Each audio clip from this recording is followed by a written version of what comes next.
Hello everyone, welcome to Internet Learning. Hope you all are doing well. So today we are going to start with chapter number 7 of class 11 geography, and the chapter's name is Composition and Structure of Atmosphere. So first of all, if you haven't watched the earlier chapters, then please click on the I button, and you can also check the description box. There you will find the playlist. And if you're new to the channel, then please subscribe to it and don't forget to press the bell icon so that you'll never miss an update. And also you can join our WhatsApp channel that we have recently started. So for that as well, you can find the link in the description box. So let's start with our today's chapter, composition and structure of atmosphere. So अभी तक हम land forms के बारे में पढ़ चुके हैं, मतलब धरती के जो सरफेस है ना, उसके बारे में हम काफी कुछ पढ़ चुके हैं. ये यूनिवर्स कैसे बना, जो प्लैनेट्स हैं वो कैसे बने, स्टार्स कैसे बने. जब हमने बात की कि धरती की फॉर्मेशन कैसे हुई थी आज से लगभग 4.5 बिलियन ईयर्स अगो, तो हमने धीरे धीरे करके समझा कि उसके सरफेस पे, उसके इंटीरियर में किस तरीके से चेंजेस आए, अर्थ के सरफेस के अंदर किस तरीके से अलग अलग लेयर्स हैं. हमने कोर, मैंटल, क्रस्ट के बारे में पढ़ा. उसके बाद हमने एकदम टॉप सरफेस की बात की, जो कि हमने लास्ट चैप्टर में ही बात की, चैप्टर नंबर 6 में, कि किस तरीके से जो धरती का सरफेस है, इंटीरियर नहीं बल्कि जो धरती का सरफेस है, उस पर किस तरीके से अलग अलग लैंडफॉर्म्स जो है वो बनते हैं, उनका इवोल्यूशन होता है. हमने जियोमॉर्फिक एजेंट्स की बात की, विंड, रनिंग वाटर, ग्लेशियर, इन सारे ही एजेंट्स के थ्रू जो इरोजनल एंड डिपोजिशनल लैंडफॉर्म बनते हैं, उन सब के बारे में हमने पढ़ चुका है. तो धरती के सरफेस पे जो भी चीज हो रही है ना, अब उसके बारे में हम मतलब काफी हद तक अवेयर हैं कि ये सारी चीजें हो रही हैं. But what about above the earth surface? जो धरती का सरफेस है, मान लो ये हमारी धरती है, अब इसके ऊपर का ये जो सरफेस है, जो हवा है, जो जिस हवा को आप सांस के रूप में लेते हो, जिस हवा में जो बर्ड्स वगैरह हैं वो उड़ती हैं, इस हवा का क्या, ये भी तो हमारे लिए बहुत इंपॉर्टेंट है. तो ये जो पूरा ब्लैंकेट है जिसे हम एटमॉस्फेयर कहते हैं, आप पुरानी क्लासेस में भी पढ़ के आए होंगे कि एटमॉस्फेयर को हम क्या कहते हैं, it is a blanket of gases around the earth. तो ये जो पूरा ब्लैंकेट है गैसेस का, जो चारों तरफ, अर्थ के चारों तरफ ये जो गैसेस हैं, एयर है, ये बहुत ही ज्यादा इंपॉर्टेंट है.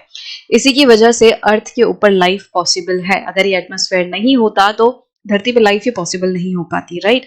तो इसीलिए इसको पढ़ना बहुत ज्यादा जरूरी है. और अब हम जो एटमॉस्फेयर है, क्लाइमेट है, वेदर है, इन सारी चीजों के बारे में पढ़ेंगे और अलग अलग क्लाइमेटिक फिनोमेनास को हम पढ़ने की कोशिश करेंगे, क्योंकि अब आपकी जो नई यूनिट है वो शुरू हो गई है, जिसमें मेनली हम क्लाइमेट के बारे में पढ़ेंगे. तो इस चैप्टर में हम एटमॉस्फेयर वगैरह के बारे में पढ़ेंगे, एंड गोइंग फॉरवर्ड हम बाकी जो क्लाइमेटिक इवेंट्स हैं उनके बारे में भी डिस्कस करेंगे. तो चलो, बहुत इंट्रोडक्शन हो गया, let's start with our chapter properly.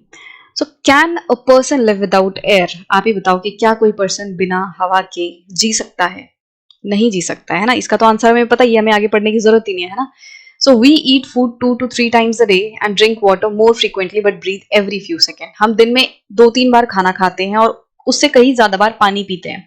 ठीक है, मतलब मान लो कोई 10 बार 20 बार पानी पी रहा है, बट सांस हम हर सेकेंड लेते हैं. एयर जो है वो बहुत ही ज्यादा इसेंशियल है ऑर्गेनिजम्स के सर्वाइवल के लिए. अगर हमें जिंदा रहना है तो एयर हमारे लिए बहुत ज्यादा जरूरी है. मतलब खाना पानी तो जरूरी है ही, बट उससे भी कहीं ज्यादा इंपॉर्टेंट है एयर. क्योंकि अगर 1-2 दिन आप 1-2 टाइम खाना नहीं भी खाते हो, आप थोड़ा बहुत पानी नहीं भी पीते हो तो चलेगा, बट अगर आप कुछ मिनट्स के लिए भी सांस रोक लेते हो, हवाले मतलब ब्रीथ करना बंद कर देते हो, तो आप जी नहीं पाओगे. सो कुछ ऑर्गेनिजम्स जैसे ह्यूमंस जो हैं वो कुछ मिनट के लिए भी बिना सांस लिए सरवाइव नहीं कर सकते हैं. ठीक है, मतलब जैसे कुछ जानवर होते हैं, कुछ मछलियां वगैरह होती हैं, वो क्या करती हैं, वो एक बार सांस लेती हैं और फिर आधे 1 घंटे तक पानी के अंदर रहती हैं. तो उनका तो चलो फिर भी ऐसा होता है कि वो एक बार सांस लेंगे और काफी टाइम तक चल जाएगा, बट ऐसे बहुत कम ऑर्गेनिजम्स हैं. ज्यादातर जो ऑर्गेनिजम्स है वो ह्यूमन जैसे हैं, मतलब आपको हर सेकंड हर मिनट सांस लेना ही पड़ेगा. ऐसा नहीं है कि एक बार सांस ले लिया और चल गया आधे घंटे तक, नहीं. ज्यादातर जो ऑर्गेनिजम्स हैं उनको कंटिन्यूसली सांस लेते रहना होता है.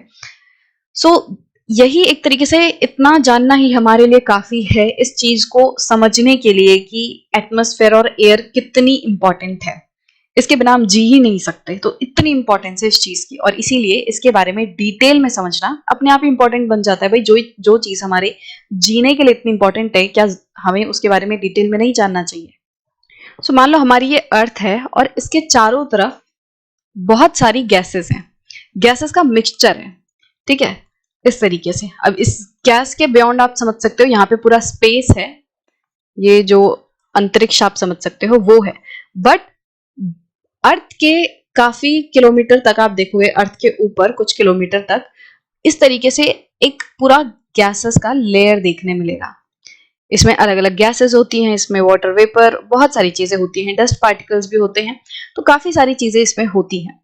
तो इसी पूरे लेयर को, ये जो गैस का लेयर है, गैस का ब्लैंकेट जिसे हम कह देते हैं, यही क्या है, इसे ही हम कहते हैं एटमॉस्फेयर। तो एटमॉस्फेयर कुछ भी नहीं है, atmosphere is a mixture of different gases and it envelopes the earth all around. तो एटमॉस्फेयर जो है वो अलग अलग गैसेस का एक मिश्रण है, एक मिक्सचर है, जो कि हमारी धरती के चारों तरफ उसको कवर करके रखता है। It contains life giving gases. Atmosphere में बहुत सारी लाइफ गिविंग गैसेस हैं। लाइफ गिविंग गैसेस मतलब ऐसी गैसेस जिनके ऊपर ऑर्गेनिजम्स जिंदा रहते हैं, जैसे ऑक्सीजन। ऑक्सीजन के ऊपर ही इंसान जिंदा रहते हैं, ठीक है। बट जो प्लांट्स वगैरह रहते हैं वो कार्बन डाइऑक्साइड बहुत ज्यादा यूज करते हैं। तो ह्यूमंस के लिए ऑक्सीजन हो गई लाइफ गिविंग गैस, और जो प्लांट्स हैं उनके लिए कार्बन डाइऑक्साइड। तो ह्यूमंस के साथ साथ एनिमल्स के लिए भी ऑक्सीजन जो है वो इंपॉर्टेंट लाइफ गिविंग गैस है। तो एटमॉस्फेयर में ये लाइफ गिविंग गैसेस हैं।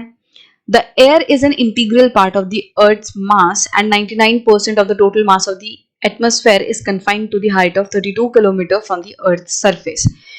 तो एयर जो है वो अर्थ के मास का काफी इंपॉर्टेंट हिस्सा है।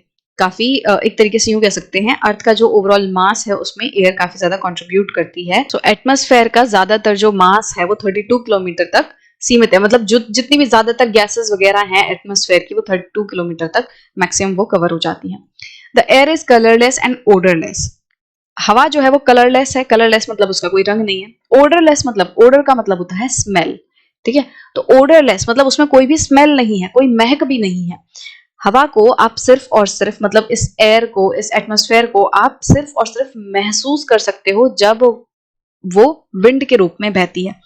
एयर जब एक जगह से दूसरी जगह मूव करती है तो उसे हम विंड कहते हैं, ठीक है। तो जब हवा चलती है तो उसी को हम महसूस कर सकते हैं, ना हम इसे देख सकते, ना हम इसे सूंघ सकते।